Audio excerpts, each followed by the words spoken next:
Hello friends and welcome to the Exams Made Simple. So as you can see in the screens, this is one of the most important videos that you will see, and this is regarding the important words from history for UPSC prelims. अब आपने कई बार UPSC prelims में देखा होगा, जैसे कई शब्द वो पूछते रहते हैं, जैसे कि पूछ लेते हैं कि बंजारा किसे कहते हैं या आमिल किसे कहते हैं, अफवाब किसे कहते हैं, है ना। तो इस तरह के क्वेश्चन जो यूपीएससी पूछता है मिडिएवल और मॉडर्न हिस्ट्री से, जो वन वर्ड टर्म्स हैं काफ़ी ज़्यादा पूछे जाते हैं। तो what I have thought is that कि मैं आपको 2-3 पार्ट्स में जितने भी ये लगभग 100 से 150 के बीच में जितने भी वर्ड्स हैं वो कराऊंगा, कोशिश करूंगा। आज लगभग 40 से 50 वर्ड्स अपन देखने वाले हैं इस पहले पार्ट में। Most important words from history, that is your medieval history plus your modern history. जो भी हमने इंपॉर्टेंट टर्म्स बताएंगे उनको ध्यान से अपने नोट्स में आप ऐड कर लेना। This is going to be one of the most important videos. Please keep sharing इस। आप जितना ज़्यादा इस वीडियो को शेयर करेंगे उतना ज़्यादा हमको मोटिवेशन मिलेगा। लाइक करिए, शेयर करिए, जितना ज़्यादा आप करेंगे उतना ज़्यादा हमको ही मोटिवेशन मिलेगा, हम उसको और ज़्यादा अच्छे से बनाने की कोशिश करेंगे। So let's start. पहला जो टर्म है अबवाब, what is this abwab? So this was the extra legal charges extracted by the landlords. तो एक्स्ट्रा जो लीगल चार्जेस एक्सट्रैक्ट करते थे लैंडलॉर्ड्स, वो अबवाब कहलाता है। This is the first term abwab. अगर यूपीएससी पूछता है what was abwab, this will be the option they will be giving it. Exactly आपको ऐसे याद रखना है कि अबवाब क्या था? एक्स्ट्रा लीगल चार्जेस जो कि लैंडलॉर्ड्स चार्ज करते थे ऑन द फार्मर्स, ठीक है ना। अगला जो टर्म है वो है अकबरा। What was akbara? Akbara was the gymnasium. तो जिम्नाजियम जो था that was known as the akbara. Akbara was the gymnasium which was used in the modern time, है ना। अकबरा टर्म आप याद रखेगा, gymnasium. Aamil, what was the term Aamil? Aamil already पूछा जा चुका यूपीएससी में। This was the revenue official. आमिल क्या था? आमिल was the revenue official. Make sure you remember this term Aamil. Aamil was the revenue officer. Now Amla, what was the Amla named for? It was the zamindari official. Amla was the zamindari official, ठीक है ना। मैं एक बार revise भी कराऊंगा आपको। Amla was the zamindari official, amil was the revenue official, ठीक है। Anjuman, what is this Anjuman?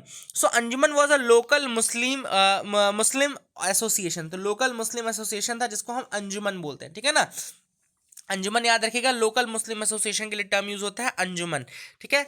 Now what was ajlaf? Ajlaf was the term for Muslim commoner. जो मुस्लिम कॉमनर्स थे they were known as the ajlaf. Ajlaf was the term use for Muslim commoners. And ashraf, एक term था अशरफ। Ashraf was used for the respectable class और the elite. जो Muslims में respectable थे या एलीट क्लास के थे they were known as the ashraf, ठीक है ना। अशरफ उनको कहा जाता था। बाबू, एक टर्म यूज होता था बाबू उस समय। जैसे मॉडर्न टाइम से बाबू का बिल्कुल अलग ही मतलब है। जो पहले का टाइम था उसमें बाबू एक डिस्पैराजिंग कॉलोनियल टर्म था for educated Bengalis. Educated Bengalis के लिए यूज होता था बाबू, है ना। अभी वाला टर्म मत याद रखना, ये याद रखना डिस्पैराजिंग कॉलोनियल टर्म था for educated Bengalis, Babu term use होता था। नाउ बकश्त, बकश्त भी पूछा हुआ क्वेश्चन है यूपीएससी का। बकश्त का मतलब है a land where permanent tenancies has been converted into short term tenancy. मतलब परमानेंट टेनेंसी को जब हम शॉर्ट टर्म टेनेंसी में कन्वर्ट कर देते हैं तो उसको बकश्त कहा जाता था। What is bakasht? It is a land where permanent tenancy has been converted into short term tenancy. Make sure you remember this. Now chakri, what was the term chakri mean for? Chakri was the office job. जो office job करता था modern times उसको चाकरी कहा जाता था। जो British time था एक्चुअली स्पेशली उसमें इसको ऑफिस जॉब कहा जाता था, चाकरी को, ठीक है ना। Chowkidari, what was the chowkidari? It was the system of village ward and watch. याद रखिएगा, village ward and watch system था ये, जिसको चौकीदारी कहते हैं, ठीक है ना। यूपीएससी कंफ्यूज करने के लिए आपको अलग अलग ऑप्शंस देगा, लेकिन chowkidari was used for system of village ward and watch, ठीक है ना। एक तरह से नाइट वॉच टाइप का सिस्टम था, लेकिन ये फॉर द विलेज सिस्टम था चौकीदारी। Chauth, what was this chauth? तो chauth was actually a Maratha tax जो कि 1/4 ऑफ द रेवेन्यू लगता था। 1/4 ऑफ द रेवेन्यू क्लेम किया जाता था मराठास द्वारा। याद रखेगा, मराठा ने 2 टैक्स लगाए थे, एक चौथ था, दूसरा सरदेशमुखी था। Chauth was the term used for 1/4 of the revenue. It was claimed by the Marathas, इसको याद रखिएगा चौथ। नाउ ददन, ददन या दादन, जो भी है आप इसको पढ़ना चाहें याद रखिएगा। ददन वाज एडवांस, मतलब कोई एडवांस लेते ना, जैसे उधार ले लिया एडवांस ले लिया, तो एडवांस वाज द ददन। अब ददानी सिस्टम क्या था? ददानी कौन थे? They were the merchants who procured goods by paying advances to the primary producers. तो क्या होता था? ददानी वो मर्चेंट्स थे जो प्रोक्योर करते थे goods by paying advances to the primary producers, यानी प्राइमरी प्रोड्यूसर्स को एडवांस देते थे और वहां से गुड्स प्रोक्योर करते थे ददानी मर्चेंट्स, ठीक है ना? Dadani were the merchants and dadan was the advance. Dal, what is the meaning of this dal? दल मतलब होता है फैक्शन। दल का मतलब क्या होता है? फैक्शन होता है। और dalam was use for revolutionary unit. Dal was faction and dalam was the revolutionary unit. And dalpati कौन था? Dalpati was the leader of the faction, ठीक है ना? Dalpati was the leader of the faction. तो make sure you remember this also. Dal was faction, dalam was revolutionary unit and dalpati was the leader of the faction. अब एक Dal Khalsa term भी आया था। दल खालसा एक्चुअली एक रिलीजियस सिख रिलीजियस ऑर्गेनाइजेशन था which was initiated by Guru Gobind Singh. तो गुरु गोविंद सिंह ने दल खालसा स्टार्ट किया था which was a Sikh religious organization initiated by Guru Gobind Singh ji, ठीक है ना? इसको याद रखेगा। Dalwai, what was Dalwai? Dalwai was the prime minister of the Mysore state. Dalwai was the prime minister of the Mysore state. याद रखेगा, दलवाई अगर आपसे कोई पूछे तो it was the prime minister of the Mysore state. Term use for the prime minister of the Mysore state was Dalwai, इसको याद रखेगा। Dastak, what was dastak? Dastak was actually a permit. Dastak was actually a permit issued by the local council of the East India Company। जो east India company की local council थी वो एक permit issue करती थी दस्तक नाम का। It was for certifying their goods for the purpose of tax exemption. Tax exemption के पर्पज के लिए ये गुड्स को सर्टिफाई करने के लिए ईस्ट इंडिया कंपनी की लोकल काउंसिल इशू करती थी। दस्तक अगर आपसे कोई पूछे तो Dastak was actually issued by the local council of the east India company certifying their goods for the purpose of tax exemption. देश पांडे, अगर देश पांडे कोई आपसे पूछे क्या टर्म था तो actually it was used for revenue collector. Revenue collector was देश पांडे। देश पांडे कौन था? Revenue collector. देश पांडे जो था वो रेवेन्यू कलेक्टर था। Deshmukh, who was the Deshmukh? Deshmukh was the revenue officer. तो देशमुख अगर आपसे बोलेंगे तो रेवेन्यू ऑफिसर था और देश पांडे अगर आपसे बोलेंगे तो रेवेन्यू कलेक्टर था। Make sure you remember this. Deshpande was the revenue collector and deshmukh was the revenue officer. अगला टर्म है दीकू। दीकू जो टर्म है it was a foreigner term used by the tribals. Santhals use करते थे आउटसाइडर्स के लिए। Diku was the term used by the Santhals for the outsiders. इसमें सब लोग आते थे, जो भी बाहर के लोग, जंगल के मतलब जो नहीं है उस एरिया के नहीं है, वो सब दीकू कहलाते थे, चाहे वो फिर लैंडलॉर्ड्स हो, चाहे फॉरेनर्स हो, चाहे ब्रिटिशर्स हो, चाहे कोई भी हो। Diku was the term used by the tribals Santhals to identify the outsiders, ठीक है ना? Diwan, diwan was the treasurer. दीवान अगर आपसे कोई पूछता है क्या होता है, दीवान का जो मतलब होता था उस समय वो ट्रेजरर होता था। ट्रेजरर जो होता था ना, जो ट्रेजरी को होल्ड करता था उसको ट्रेजरर बोलते थे। Diwani was the collection revenue collecting rights. Diwani rights मतलब कि रेवेन्यू कलेक्ट करने का अधिकार। दीवानी राइट्स यानी रेवेन्यू कलेक्ट करने का अधिकार। दीवानी मतलब कि रेवेन्यू कलेक्टिंग राइट्स, इसको भी याद रखेगा। Diwani was the revenue collecting right, ठीक है? Make sure you remember this.